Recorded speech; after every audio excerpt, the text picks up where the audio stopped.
question, and I mean this sincerely. Where have you been? We used to see each other all the time. What happened? I'm in Florida. I'm taking it easy, and I'm telling you right now. Did you get your shingle shot? Oh, all right. You don't even probably know what shingle shots are. Because you're like me. You pay no attention. It happens to the other guy.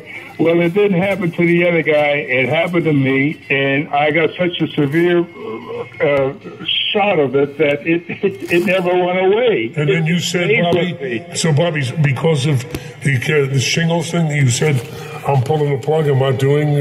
I'm going. No, I don't want to do anything. I don't want to perform anymore. I was at the Golden Nugget in Las Vegas, closing that night. Right. The next day, I came home. I woke up and I had the shingles. I said, "What is this?" I didn't know about it. Terry Bradshaw used to talk about it on television, and I used to shut him off. Oh, wow. All of a sudden, I have it, but I did take care of it. Something went wrong. That it's supposed to go away after a while, but in my case, it's been 3 going. It wouldn't be 100%. It wouldn't be 100%. Right, so, I had absolutely no idea that you were in this particular condition. I've been talking about you when I play your music to this day. I say, I got to call Bobby. And then one day, just a couple days ago, I said, you know what? I'm going to have Steve Leeds call Bobby. But honestly, I feel terrible. I had no idea that you were in this kind of condition. I'm okay. I'm still alive. I know. Most of my friends are dead. Yeah. So I'm delighted to be alive. And I don't really do interviews anymore, because my son handles my business for me, and he says he doesn't do interviews, and he was going to hang up on Steve. He says, but this was for Cousin Brucey. And so my son Robbie says, would you do it for Cousin Brucey? I said, Cousin Brucey in 1 minute, anytime, anywhere, any place. I owe everything to this guy. That's so nice. Thank you so much, Bobby. And well, I'm a little out of breath here. I feel kind of, and it's not a matter of sad. I feel like a little bit of a loss to know that you are decided not to go on the stage or record. But you've given us a treasure trove of all the music, all these albums and all the music. So we have you. We have that tradition, that Bobby Vinton tradition, which makes me happy. So I guess your message to people would get that darn shingle shot. Get the shot. If anyone gets anything out of this interview, it's get the shot. Get the shot. If I save one person by getting the shot, this interview was worthwhile. It was worthwhile. By the way, I've had mine. Just want to let you know. Okay.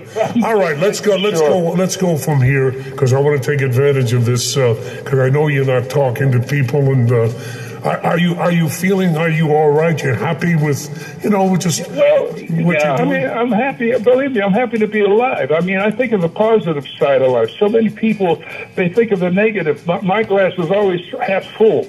It's not half empty, it's half full. I've got a lot to be thankful for. I mean, if you see where I'm at right now, I'm looking out at the Gulf of Mexico.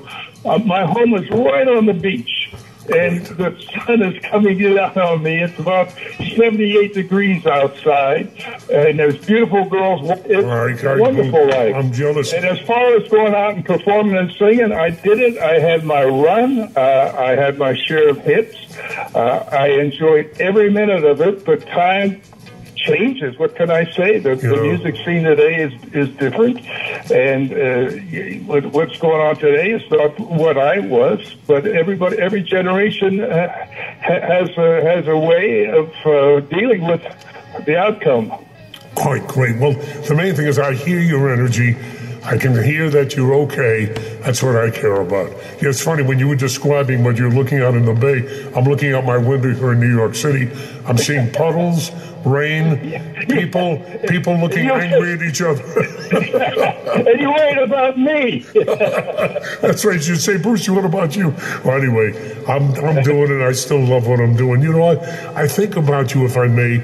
I think about a Mother's Day back, I guess, in the 60s, when you and I together at Palisades Park.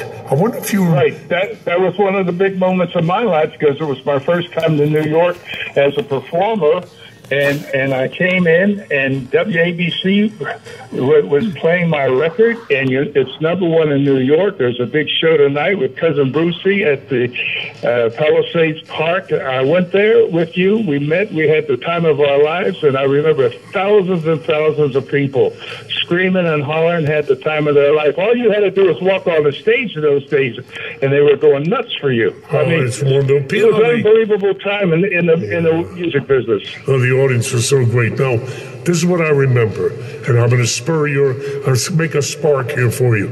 It was like Mother's Day. You came with dozens and dozens of red roses. You went out, you went out to that audience, to every woman who looked like a mommy, and even then some, if you were doing even better. And you gave out roses. Do you remember that? Now you want to know why I had a great time in life? Are you kidding? I mean, this was a wonderful experience to get around and to meet so many beautiful people wherever I went. And I do remember that now. That tied in with the Roses Red Records. My promotion that came up with that idea, and it's something you still remember. Yep. Let's play that right now. Okay.